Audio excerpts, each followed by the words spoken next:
I want to talk with you tonight about a passage out of Jeremiah chapter 50. I have believed for many years, and other men, Jack Van Impe being one, that you cannot dogmatically say that Jeremiah chapter 50 and 51 about Babylon is talking about America, but you can dogmatically say that no other nation on earth fits all of the different signs in this. Now that's been said for a good 20 or 25 years.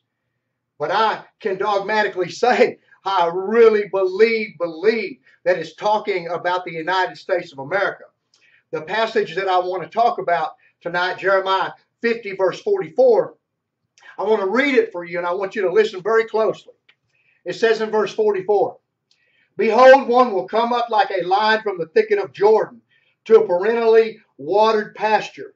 For in an instant I will make them run away from it, and whoever is chosen I shall appoint over it. For who is like me, and who will summon me into court? And who then is the shepherd who can stand before me?" In this passage, God is bringing destruction against Babylon.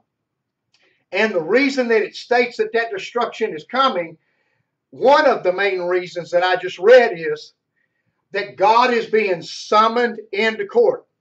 Right now, what we have with the Supreme Court of the United States is they are going in there and trying to decide before the whole world that what the great lawgiver, the God of heaven and earth, has stated, that homosexuality is an abomination and it's not legal.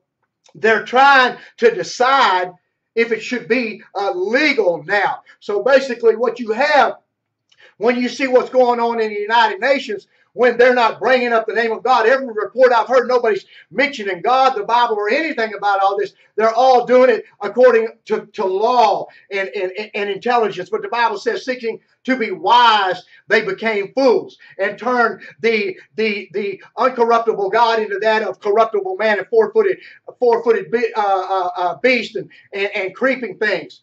And what you have here is God says, you're going to summon me to court? Who will summon me to court? Take me to court. And then he says after that, and what shepherd can stand before me? That means what leader, what ruler, what pastor, what whoever you are, you will summon me to court. And what America's doing right now before the whole world, and the world is watching this. America owns the UN. America owns all the abortion in the world. They own all the homosexual rights in the world. America's been pushing this and pushing this, and other nations have been made, you accept it and you get our money, or you don't. And so now before the whole world, we're going to rule on whether it's legal to do this.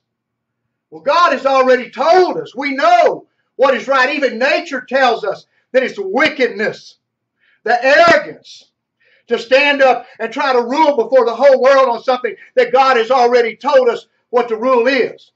Now, I've heard people say that since God is not being mentioned in there, that, you ought to go in there and say something, and you ought to talk about, say, Romans chapter 1, verse 18 to 26, where it talks about men with men and women with women and all the ungodly acts and abomination and all of that. Well, that's what that is, what they're talking about they're doing.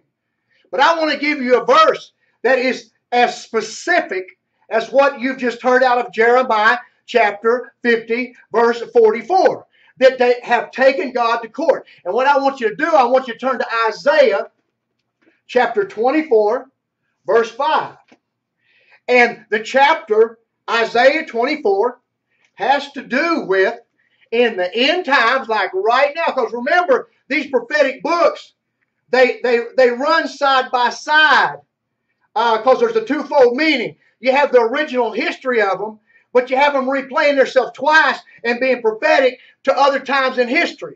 And so right now, what we just read in Jeremiah about the destruction of Babylon also runs side by side with what we're reading in Isaiah about God bringing judgment against all of the nations during that time period. And I want you to check out what the prophet Isaiah says in Isaiah 24:5. Listen to this. The earth is also polluted by its inhabitants, for they transgress laws, violate statutes, broke the everlasting covenant. Now, we see at the first that they transgress laws, they break statutes. But that last thing he says, and they have broke the everlasting covenant. If you take that and you get in Hebrew with that and break that down, there's no doubt that it's talking about marriage between a man and a woman.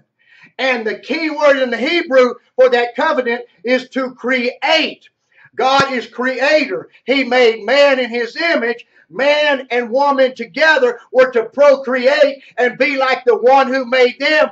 From his image, we were to create. And that's why, specifically, why you cannot have marriage for men with men and women with women, because they cannot create anything but AIDS.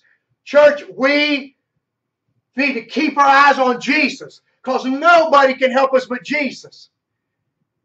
And he's faithful. He's faithful. He's faithful to keep us. We just have to keep our eyes on him and trust him and stand for the truth, even if it costs us our lives.